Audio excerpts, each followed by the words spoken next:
Oh my gosh, Alexis. As long as we Thanks get it. everybody for coming out. This is pretty informal. This is the way Joe wanted it. I know some people, Marines, are like, we got to have a ceremony and we got to know what dress, what hat Alexis. to wear, where Alexis should stand, what she should do. So we're winging it. But we want to say, number one, thanks to Joe for having this now. When Rich Grimberg was promoted, it was about 150 degrees out here and almost melted. So great weather, great timing. I appreciate that. I also want to say thanks. I know you're like the rest of us, and I don't want to receive any accolades. I don't want promotion, retirement, any type of award ceremony. But like Matt and I were talking about yesterday, it's not really for you. It's for the family. They deserve to be recognized, and so thanks for letting us say some words. We'll say some embarrassing things. You'll have to endure it, but we'll get through it. So I appreciate the opportunity here. We are presenting his formal retirement award, signifying that he is retiring. These are his last days in uniform, and this will be the pseudo kind of last chance. Not really a formal ceremony, but. As I get close to that, I realize I'm about 2 years, they're just going to kick me out. So as I get older, I reflect back, and the same thing hit me when we farewelled Rob when he retired. When you think about like he was just saying, 27 years in a uniform, I think 23 in this one, 4 years as a cadet.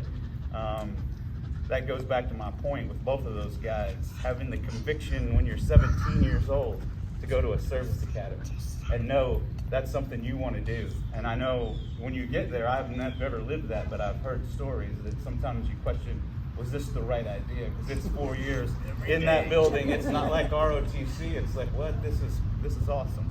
So to have that, to live through it, to build that your foundation, and then have a lifetime of your adult life has been in service. So a full 23 years. Going on to pin on, become a company grade officer, be a pilot, learn how to fly a helicopter, and then be in your operational assignments. Be in the Army like we've all been, or be in the military service during 2 decades of war, and all that the strains that puts on you and the family. Having the aptitude and ability to even apply and become an ORSA and what that is, and then have to educate people on what that means beyond just the definition of those 4. What that acronym means, I'm not sure either, but there's something analysis, I'm not sure what it is. You may not be sure what it is. But to fast forward, so the Army manual, the regulation that governs Army officer, your career from where you should be at from a lieutenant to where you should be at in the colonel and a senior leader, and where you should be at, they say that your sweet spot, depending on lieutenant colonel, is a full, successful career. I completely agree. This embodies that. You can reflect on your own career, what goals you had, different things like that. But again, like we said, this is for the family. So to be able, this is what success looks like to me, is having a family here, having a healthy daughter, and being able to celebrate. So that's good. That's success right there, and I appreciate you sharing them with us and allowing us to talk to them about you. Personally, what is she doing? She said, that's me. Yes. It's part of the ceremony. So personally, to me, when I got here, there was the trifecta. There was a lot of things that came to us, and I know you felt it, Sean, when you were coming on board. There was a center of gravity. It's not the only center of gravity, not the only center of excellence, but a lot of hard, heavy tasks, a lot of quick tasks, a lot of things that were in duress, that needed some attention, some expertise, came to 3 people, Joe Schmerlet, Aaron, or Nick. And it was the Nick, Aaron, and Joe show. And 2 of those guys don't know how to spell ORSA or what data is, so a lot of heavy burden on that. They were like, that's all you. Of course, you had to endure Nick making fun of you about the writing stuff, but we'll talk about that later. But that, if anybody's ever said that any laudatory comments about me, anything that I did in 5.2, it was off the backs of this guy right here, especially within data. So if I say words like data lake, data collection, data cleansing, data analysis, machine learning, AI, they're like, are you done repeating words you don't mean and words you show?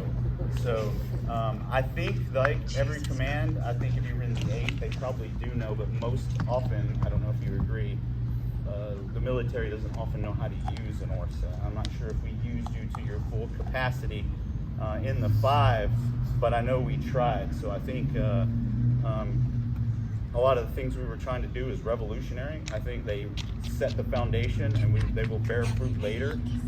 Starting off with working outside your space in this headquarters, and just, I don't know if you know this man, but he was fundamental in writing our TAC 10. Him and Peter sit down, and they said, there is no SPP here.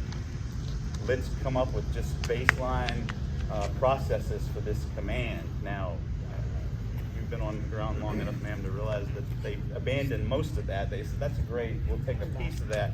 But it's still there, foundational, and it was off of his experience in other 4-star headquarters, which speaks to his ability to excel at a field grade level and have an impact outside his MOS, outside his duty that he was called here to do. Within the duty, though, we tried to get to, again, analyzing campaigning. We haven't decided how we campaign, codified the campaign plan, so it's hard to analyze. And some of these guys are like, yes, I live that still today. But we explained that, and I know that's where you two met. Ma'am, you were coming in, and we put you right on stage to explain to the command how we're going to do analysis, and it was really at the time the Joe show, and it's like, well, I hope this goes well, and it did. It went well, and we all held our breath, but it did sink in, and we're set up for success in that front. So Joe has always had my implicit trust, and I have all the confidence in his ability. Anything he said, I would just try to understand, tighten up, and be able to put that out in a tight message. So I appreciate that. Last thing I'll say, and it's something I borrowed from this wild man here, Marine infantryman, because we deal with a lot of craziness up in the front office, and he just calmly always says, all it takes is all you got, and that's what I think he gave us. Thanks, anybody else want to say any other words? I mean, it's formal. Anybody from the team? We're always able to roast. Anything you want to say. Keep it PG. We've got Alexis here. And yes, ma'am. So when I first got here, I kept hearing about this trifecta, right, to the point where I actually asked Colonel James at one point, "How many people do you have working for you? Is it 3? Right? Okay. So it was. Then I kept hearing Joe Schmerdla. I'm like, well, that's kind of a cool last name. It's unusual. Yeah. Schmerdla. Okay. Yeah. And then I got to meet Joe, and immediately it was this really unique and incredibly valuable mix of understanding quantitative stuff, qualitative stuff, IQ, EQ made me laugh every time we met, and I always learned something. We didn't get to work together too long, but we did sort of end that with the Commanders Conference, and that's when people get to brief at a Commanders Conference. It's always like SDS or GO, and everybody knew him. Everybody knew him, knew what you had done. We made a joke about the haircut, which I can see why you didn't want a formal ceremony today. Okay. He actually got one for the Commanders Conference. It was great. Anyway, this great mix of who you are shines through you. I'm sure it has your whole career. And I think it's reflective of having Stephanie and Alexa and the 4-legged member of the family, and a balanced life that you could bring to him. And now the balance is going to shift a little bit more again, and this is an inflection point, and it's super important to mark these inflection points. To say thank you, for you to say thank you, for us all to say goodbye, and to help you just move on in a way that acknowledges all the wonderful things you've done. So thank you, Joe. Thank you for what you've done for the J5. Yeah, for our Army, and for the Joint Force. Thanks a lot.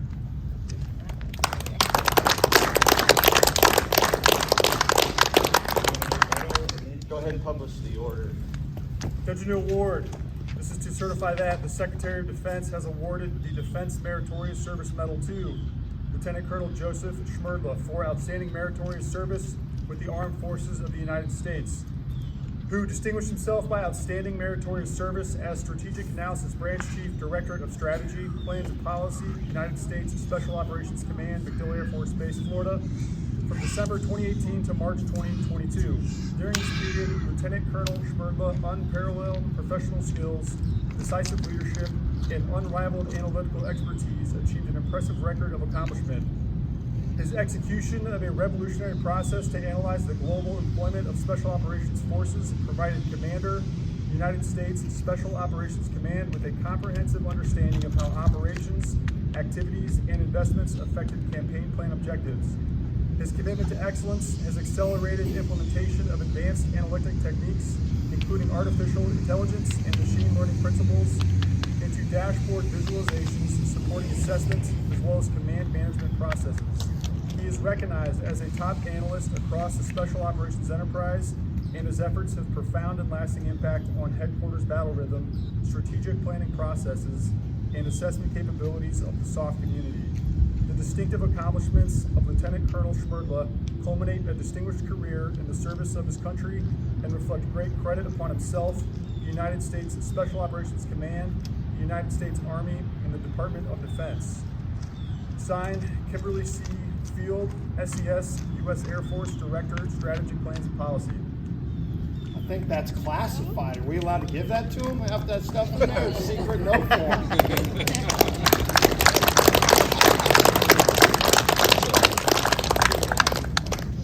All right, so thank you everybody for coming out here. Field, Colonel James, thank you. Special thanks to Monty Air Force, my boss when I first got here. Really appreciate coming out to do this. And everyone else. I usually try not to name by names. I learned when I was a first lieutenant, my first farewell, I got up and I was naming everybody off and thanking everybody.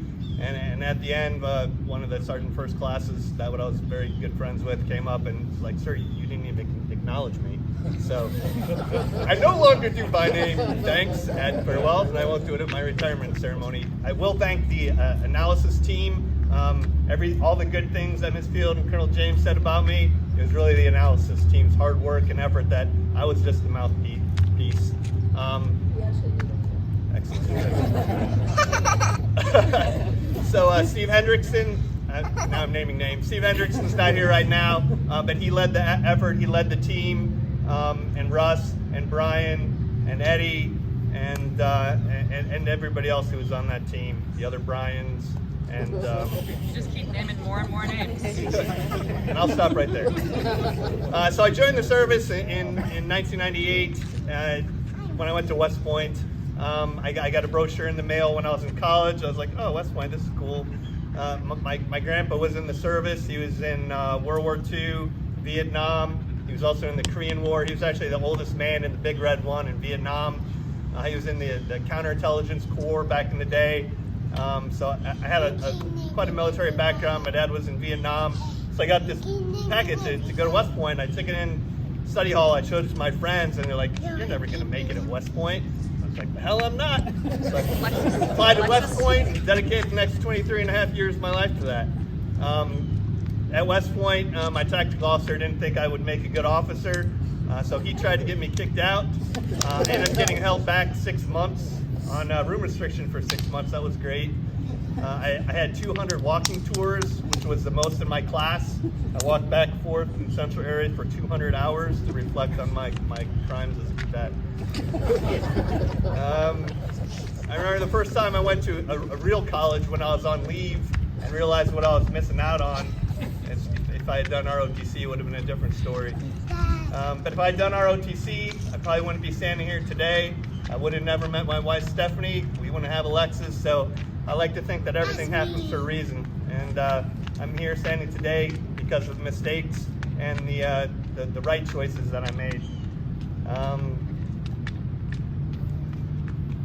Looking back on it, having spent so much time in uniform, I've often thought it's crazy that my daughter's never going to remember me wearing a uniform.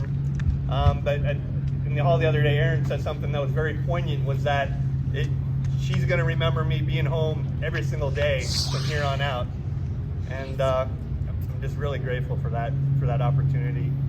I will also thank my mom, who I probably would not be here if it wasn't for her. well, aside from the obvious. That is profound.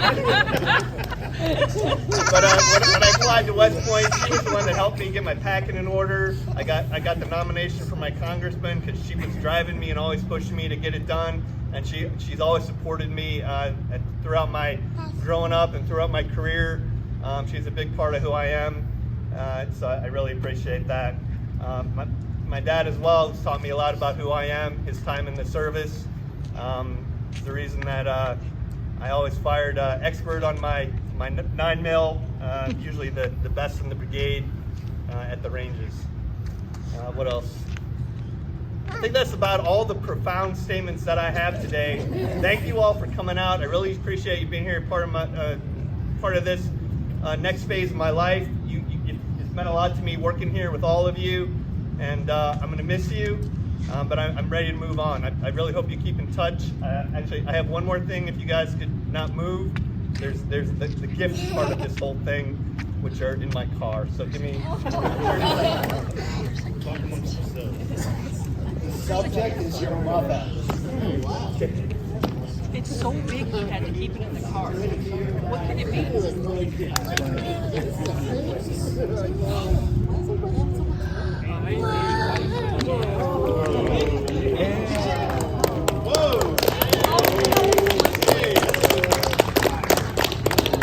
That's for you. What is that? What does that say? Yep. She's a big fan of Blue's Clues. Yes. Yes. Get her riding a bike, and Stephanie, you could come up here. When people do like flowers and stuff, I like to make it more practical. So. Thank you. That's practical. Did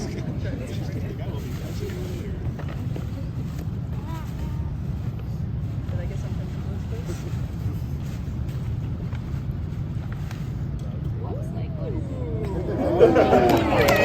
Very practical. So I got some of those for Christmas, and she was jealous. I was jealous. I have the old kind, and these are like amazing. They just like they amplify everything and block out the stuff you don't want.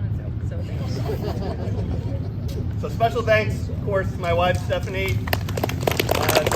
This year we're going to be married for 20 years. So I probably wouldn't be here today again if it wasn't for all the support. I mean, if Stephanie Not didn't. literally this time. Yeah.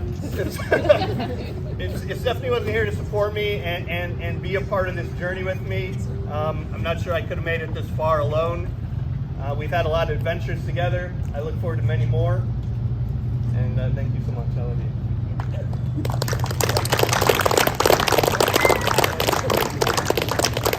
You gonna ride this home? That's all. Do you think you can go all the way home on that?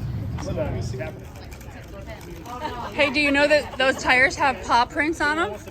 So you're going to leave paw prints everywhere you go. How cool is that? Where are you going? Can you ride it around in here?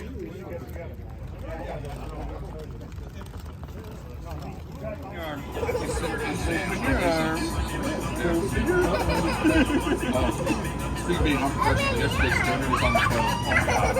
Open your arm. Look at those cars way over there. Look at them. Uh-huh.